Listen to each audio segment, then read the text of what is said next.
Assalamualaikum warahmatullahi wabarakatuh.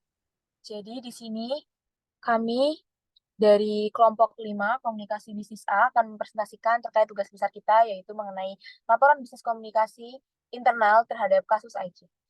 Sebelumnya perkenalkan, nama saya Nabila Afifah dengan NRP 020, lalu ada teman saya Glorius Setiadi dengan NRP 056, Florina Aura dengan NRP 075, Gemma Zahran dengan NRP 108, dan juga Muhammad Razan Rahman dengan NRP 131. Next. Baik, yang pertama di sini saya akan mempresentasikan terkait bab 1 yang dimana ini pendahuluan. Jadi otorisasi dari laporan ini itu dibuat oleh kelompok 5 mata kuliah komunikasi bisnis Departemen Manajemen ITS yang dimana tadi sudah kami perkenalkan, dan di sini kami melakukan diskusi dan analisis mengenai permasalahan kurangnya komunikasi internal yang ada di kasus AIC. Lalu masalah atau tujuan dari laporan ini membahas terkait permasalahan perusahaan AIC yang berkaitan dengan kesejahteraan karyawan AIC yang di bawah standar peraturan ketenagakerjaan, dan permasalahan ini disebabkan oleh komunikasi internal yang kurang baik. Lalu ruang lingkup dari laporan ini kami akan mengidentifikasi terkait permasalahan AIC dan menganalisis salah satu penyebabnya yang akan dijadikan fokus utama, yaitu terkait dengan kurangnya komunikasi internal dari AIC itu sendiri. Lalu bagaimana AIC dapat meningkatkan komunikasi internalnya, dan kita akan memberikan rekomendasi dan saran solusi untuk meningkatkan komunikasi internal yang kurang. Latar belakang dari laporan ini sendiri yaitu dari permasalahan AIC yang dimana AIC ini memiliki persoalan seperti kasus eksploitasi para buruh yang berlangsung sejak tahun 2017, yang dimana ini melanggar hak-hak buruh termasuk upaya tidak mencukupi, jam kerja yang berlebihan, dan kondisi kerja yang tidak aman. Dan di sini kami menganalisis bahwa ini itu disebabkan juga oleh komunikasi internal dari AIC yang kurang baik.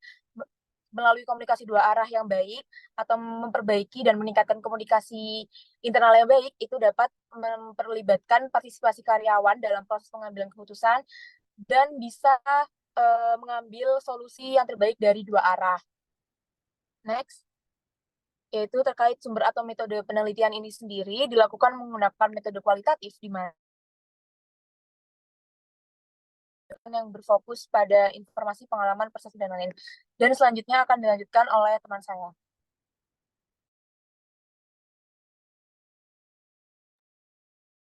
Ya, buat sumber atau metode penelitian itu juga kami menggunakan data sekunder yang dimana kami menggunakan jurnal ataupun artikel yang ada di internet terkait permasalahan buruh dan juga AIC. Untuk yang selanjutnya istilah atau definisi utama. Nah, faktor pendukung dari laporan itu yang pertama ada komunikasi internal, yang kedua ada pengambilan keputusan, yang ketiga ada strategi komunikasi, dan yang keempat ada hak-hak buruh. Next.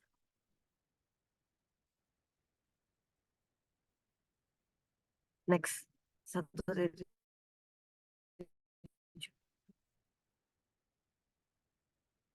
ya untuk keterbatasan laporan di sini karena uh, penelitian itu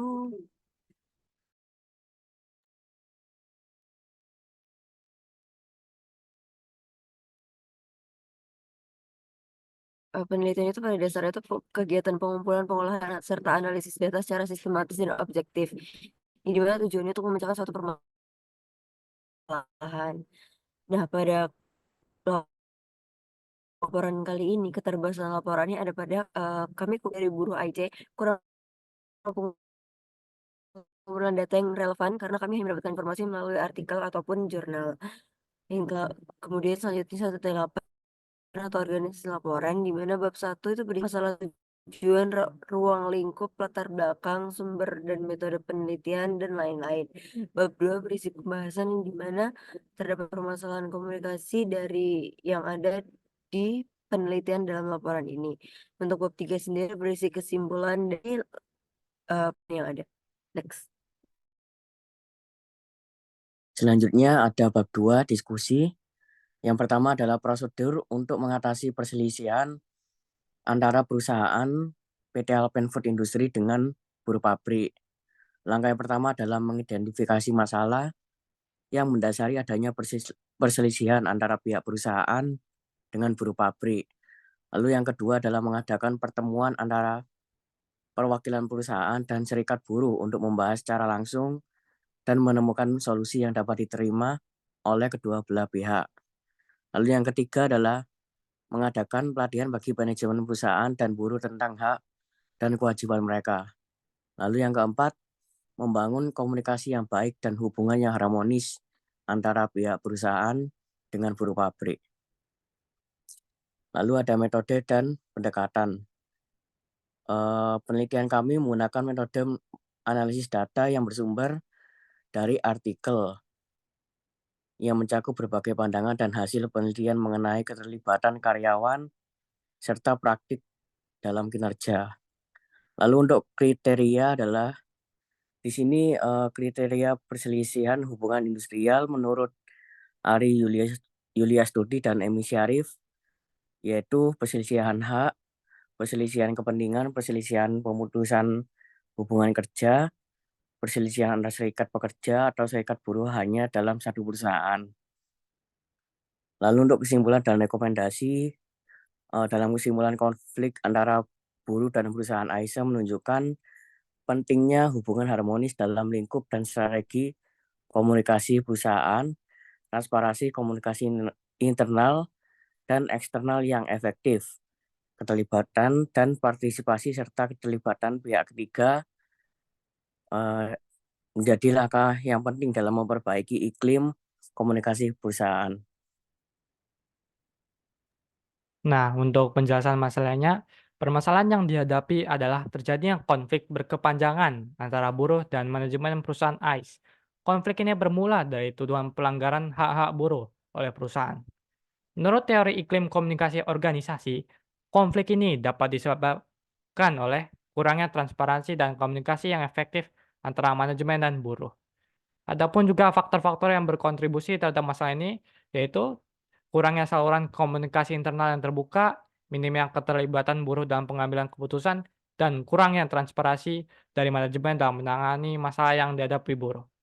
Adapun juga fakta bukti dan tren yang dimana dalam menghadapi aksi-aksi protes dari para buruh, hal-hal yang dilakukan perusahaan adalah malah melakukan mutasi-mutasi sepihak, bahkan demosi, pemberian sanksi sepihak, skorsing, hingga PHK. Adapun juga bahwa yang menjadi spokesperson dari perusahaannya adalah dari Chief Legal PT AFI, bukan seorang praktisi public relations. Nah, ada berapa tindakan yang bisa dilakukan yang dilakukan oleh perusahaan ICE, yaitu pertama, program peningkatan komunikasi, yaitu menerapkan inisiatif untuk meningkatkan komunikasi internal dan eksternal. Yang kedua ada peningkatan partisipasi dan keterlibatan buruh. Dan yang ketiga adalah transformasi budaya organisasi agar menumbuhkan budaya organisasi yang lebih inklusif dan harmonis. Nah, untuk pertimbangan pro dan kontra ada. Yang pertama, untuk program peningkatan komunikasi, ada pro-nya itu meningkatkan transparansi, membangun kepercayaan, mengurangi kesalahpahaman, dan memperbaiki iklim komunikasi organisasi. Terus yang kedua ada peningkatan partisipasi dan keterlibatan buruh, yaitu keuntungannya adalah memberikan rasa kepemilikan kepada buruh, meningkatkan kepuasan kerja, menciptakan keputusan yang lebih adil dan diterima, serta memperkuat hubungan industrial. Yang ketiga adalah transformasi budaya organisasi, yang dimana keuntungannya adalah menciptakan lingkungan kerja yang lebih positif, meningkatkan rasa saling menghormati, mengurangi konflik, serta meningkatkan kolaborasi.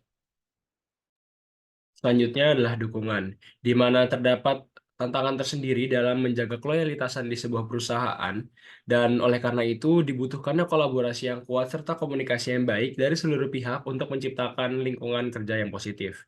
Next.